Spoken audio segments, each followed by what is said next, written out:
The ratio of the 11th term to the 18th term of an AP is 2:3. Find the ratio of the 5th term to the 21st term and also find the ratio of the sum of the first 5 terms of the AP is to sum of the first 21 terms. Basically यहाँ पर कहा गया है कि हमारे पास पहले दे रखा है कि एक हमारे पास कोई अरिथमेटिक प्रोग्रेशन है, इतना क्लियर है, A3 एंड सो ऑन, जिसका फर्स्ट टर्म है हमारे पास A और कॉमन डिफरेंस है D. अब उसने कहा है कि इसके अंदर जो 11th टर्म है और साथ में जो 18th टर्म है, इसका जो रेशो दे रखा है वो 2:3 दे रखा है, इतना क्लियर है. अब उसने पूछा क्या है, हमें फाइंड क्या करना है, फाइंड ये करना है, find the ratio of 5th term इस टू 21st टर्म का रेशो. पहला पार्ट तो ये फाइंड करना है.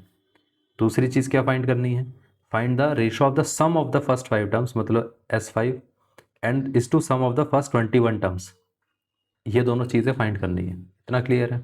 अब देखिए, अगर हम यहाँ पर 11 टर्म की बात करें तो इसको हम ऐसा लिख सकते हैं कि A + 11 - 1 इंटू डी बाई ये कितना आ जाएगा, A + 18 - 1 into D is equal to कितना आ गया, 2:3. अब यहाँ से अगर हम देखें तो इसको हम ऐसा लिख सकते हैं A + 10D by A + 17D is equal to 2:3. Cross multiply कर देते हैं.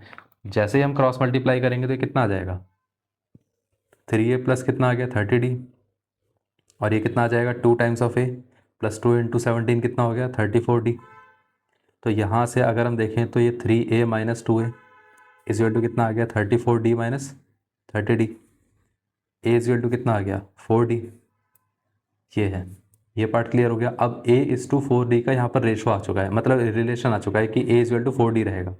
अब उसने पूछा क्या था, हमें फाइंड करना था, यहाँ पर फर्स्ट वाली चीज़ क्या थी, A5 = A20, A21, A5 = A21. अगर हम देखें तो इसको ऐसा लिख सकते हैं A + 5 - 1 into D by A + 21 - 1 into D which is A + 4 times of. अब D की वैल्यू देखिए, यहाँ पर अगर हम चाहें तो A की वैल्यू 4D से रिप्लेस कर सकते हैं, तो A is equal to 4D और ये कितना आ जाएगा, 4 इंटू डी बाई कितना आ गया. अब यहाँ पर भी हम 4D से रिप्लेस कर सकते हैं प्लस 20D, इतना क्लियर है. अब देखिए यहाँ पर ये कितना आ गया, 4 + 4 8D और ये कितना आ गया, 24D. ये पार्ट क्लियर है. तो मतलब D से D कैंसिल आउट हो गया, यहाँ पर ये कैंसिल आउट हो गया 1:3, तो ये कितना आ गया, 1:3. तो पहले का आंसर क्या आ गया, A5 = A21, the ratio is 1:3. ये रेशो आ चुका है, इतना क्लियर है. अब इसके साथ साथ सेकंड वाला पार्ट क्या पूछा गया था, सेकंड वाला पार्ट पूछा गया था कि ये बताइए S5 = S21 कितना आएगा. एक काम करते हैं, इसको नेक्स्ट पेज पे सॉल्व कर लेते हैं. अब S5 = S21 पूछा गया था.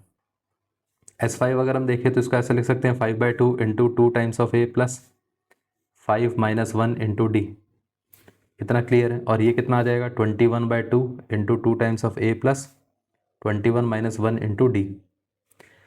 अब 2 से 2 कैंसिल आउट हो गया, तो यहाँ पर बचा 5/21. अब A की वैल्यू कितनी थी, अभी हमने देखा था कि A की वैल्यू कितनी है, 4D है, तो यहाँ पर रिप्लेस कर देते हैं. तो ये कितना आ जाएगा, 2 times of 4D + 4D by कितना आ गया, 2 टाइम्स ऑफ 4D + 20D, इतना क्लियर है. तो यहाँ पर ये कितना आ जाएगा, 5/21 और ये कितना आ गया, 8 + 4 कितना हो गया, 12D. अब ये 8 + 20 कितना था, 28D, इतना क्लियर है. D से D कैंसिल आउट हो गया. अब देखिए अगर हम इसमें ध्यान से देखें तो इसमें से अगर हम यहाँ पर इसको कैंसिल आउट करना चाहें तो क्या हो सकता है, 3 से कैंसिल आउट हो सकता है, 3 × 4 = 12, 3 × 7.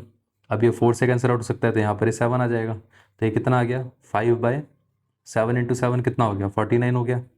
तो मतलब S5 बाय S21 कितना आ रहा है, 5/49. मतलब S5 = S21 का जो रेशो है वो कितना आ गया, 5:49.